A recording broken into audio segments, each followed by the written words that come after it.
Hello friends, in this video we're doing a tough systematic analysis of recent harsh events, from mass deportations of Poles from the USA, a railway accident in Poland, plus wild incidents with tourists and radical Polish groups. And the flip side of beautiful slogans and harsh facts. We'll discuss everything now. Watch the video until the end. Friends, give a like to support the working class, a like to support aerodynamics. Huge thanks to everyone who doesn't hold back. These simple actions take just 2 seconds. Thank you for your support. And we also congratulate those who supported the Spain national team. They became the world football champions. Now let's get down to business.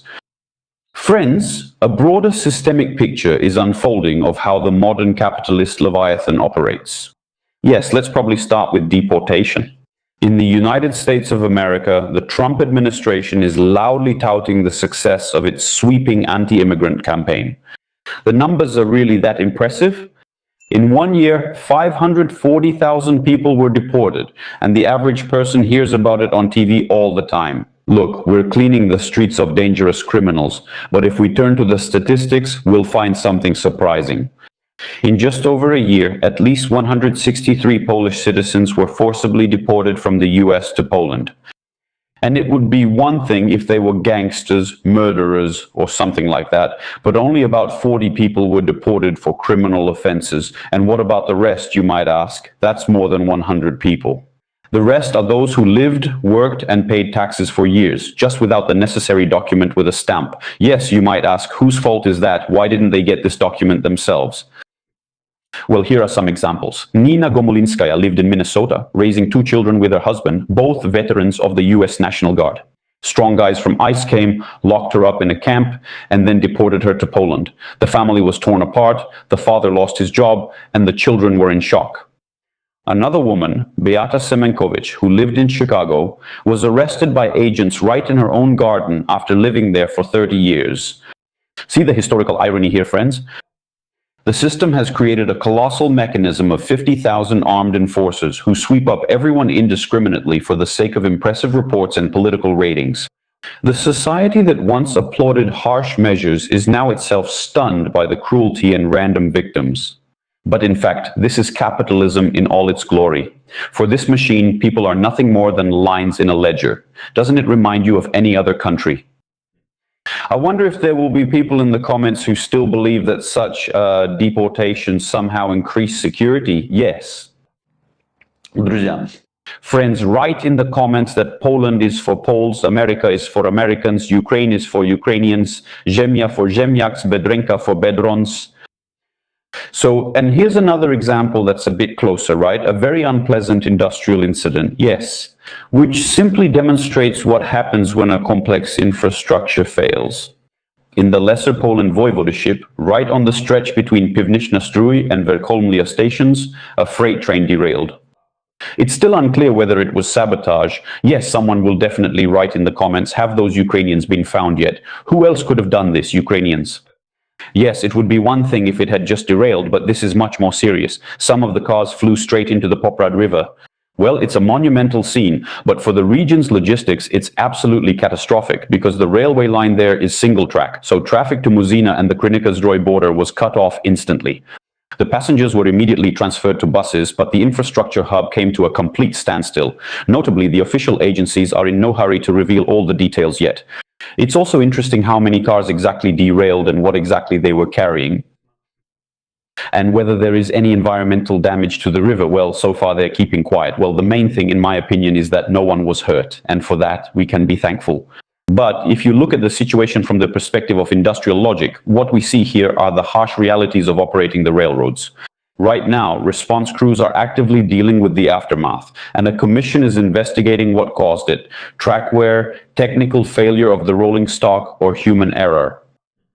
Of course, it's interesting to know what kind of cargo was being transported, whether it was military aid for Ukraine or not, but we don't know that.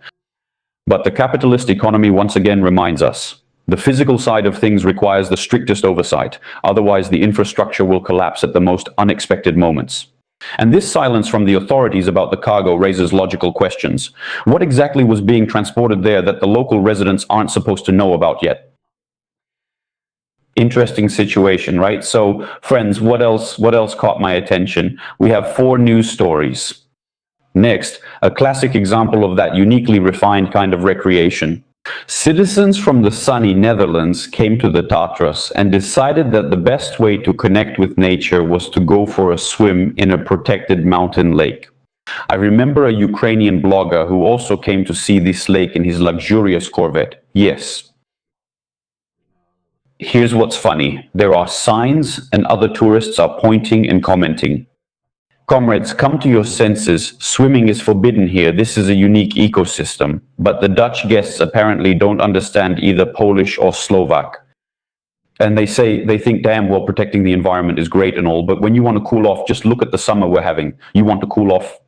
So we just ignore all these environmental protection rules. Here, the irony of fate is also that Polish journalists rushed to find out the details from their Tatra National Park, and they shrugged their shoulders and said, sorry, dear friends, this act of water anarchy happened on the Slovak side, so all questions, complaints, and suggestions should be directed to our neighbors. I wonder, do you think they'll be deported or not? Will they get a 10-year ban on entering sunny Slovakia or not? I don't think so. But of course, all jokes aside, yes, the situation is pretty wild. People just leave their sunscreen and other household chemicals in the crystal clear water, sincerely not realizing they're destroying the very thing they came there for. There it is, you see, the consumerist mindset in all its glory. Come, make a mess, shoot a video, of course, for social media, and then, God, after us, let the flood come for all we care. But there's hope that the Slovak law enforcement will give these water lovers such a fine that, let's say, it'll bring them back to their senses.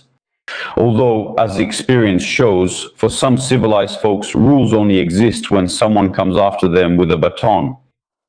There you go. Well, maybe I'm wrong, of course. And it's only Ukrainians who allow themselves to do things like this. But I don't think so. So, what else? What else caught our attention, friends? The arrest. The arrest. A completely predictable and, of course, disgusting example of the football hooligan scene, which has absolutely nothing to do with the sport itself. A pure criminal act unfolded on the Austrian A9 highway. What happened there, you may ask? A group of so-called fans or pseudo-fans from Warsaw, returning from an away match, did what on the Autobahn, do you think? An ambush. They blocked another car in which 2 Croatian citizens were traveling. They brutally beat the people. Yes, don't be surprised. These are not Ukrainians. That's it. And they smashed the vehicle and, to top it all off, robbed the victims.